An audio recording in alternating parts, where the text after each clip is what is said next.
Welcome to EduCasts, home of EduCasters.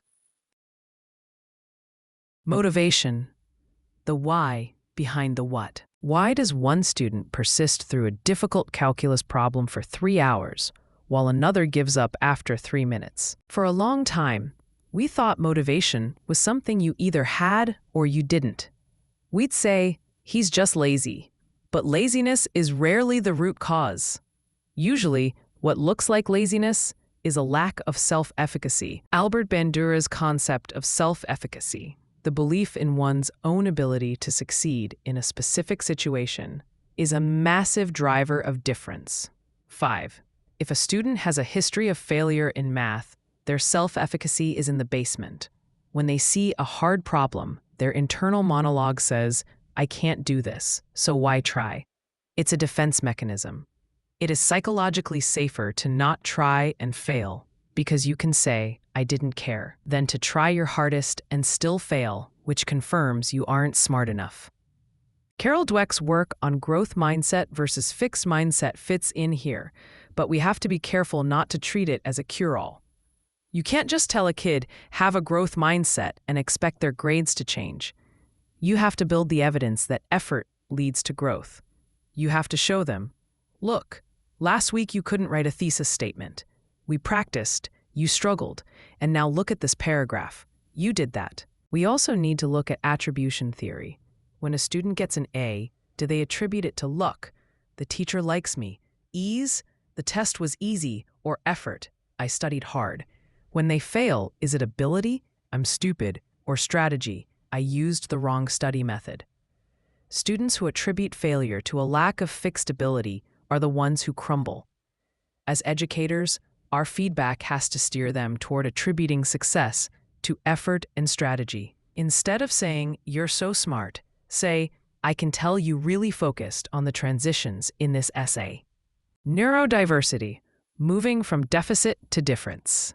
In the past few decades, the education system has gotten much better at identifying specific learning disabilities: dyslexia, ADHD, autism spectrum disorder, ASD, dyscalculia. But we are still in the early stages of shifting our mindset from a deficit model to a neurodiversity model. Take ADHD. In a traditional classroom requiring long periods of sitting still and passive listening, an ADHD brain is at a severe disadvantage. 6. We often treat it as a behavioral problem or a lack of discipline. But viewed through a different lens, the ADHD brain is often highly creative, capable of hyperfocus on topics of interest, and energetic. 7. The deficit shows up because of the environment we put them in. If you have a student with dyslexia, they aren't bad at reading in a general sense. They have a specific phonological processing issue. Their comprehension and oral vocabulary might be sky-high, years above grade level, even if their decoding is slow. If we only assess them through written text, we never see their brilliance. We just see the struggle. The most complex cases are often the twice exceptional 2E students. These are the kids who are intellectually gifted and have a learning disability. They are the ones who fall through the cracks most often. Their high intelligence masks their disability, so they don't qualify for special ed. And their disability masks their giftedness, so they don't get into honors programs. They often sit in the average range, bored out of their minds, but unable to execute the work, leading to massive frustration and behavioral issues.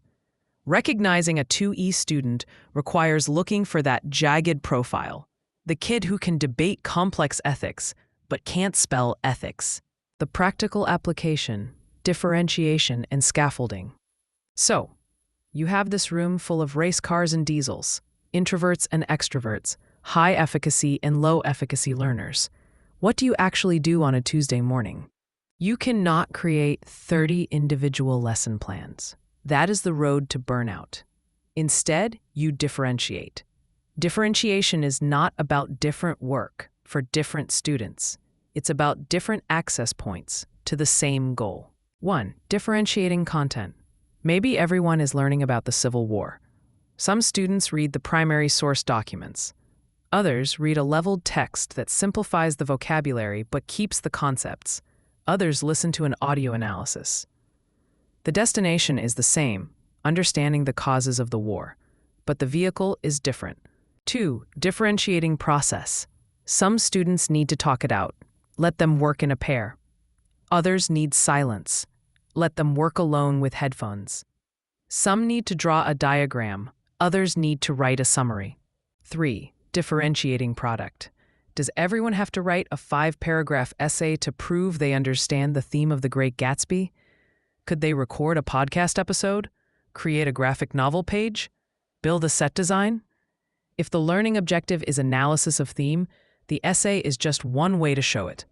If the objective is writing an essay, then they all need to write, but maybe with different levels of scaffolding. This is where scaffolding comes in, the concept rooted in Vygotsky's zone of proximal development, ZPD. You want to keep students in that sweet spot where the work is hard enough to be challenging, but not so hard that it's impossible. For a student with slow processing speed, scaffolding might mean giving them the reading the night before so they have a head start. For a student with poor executive function, it might mean breaking a large project into 5 small checklists. For a gifted student, scaffolding up might mean asking them to apply the concept to a totally new context rather than just doing more of the same problems. The danger of the self-fulfilling prophecy. Finally, we have to talk about us, the teachers. Our perception of individual differences is not objective. It is filtered through our own biases. The famous Pygmalion effect study showed that when teachers were told certain students were bloomers, even though they were chosen at random, those students actually ended up achieving more. Why? Because the teachers subconsciously gave them more wait time, more feedback, and more warmth.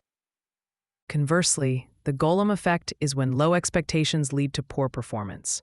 If we look at a student from a low-income background, or a student with a specific dialect and subconsciously decide they probably won't handle the rigor, we step back. We assign easier work. We don't push them when they struggle, and surely enough, they don't progress. We also tend to like students who are like us. If you were a compliant, bookish student, you will naturally gravitate toward the compliant, bookish kids. You will get them. You will struggle more with the loud, kinetic student who challenges authority. You might view their behavior as disrespect, while a teacher who is a bit of a rebel might view it as spirited or leadership potential. Recognizing individual differences starts with recognizing our own lens.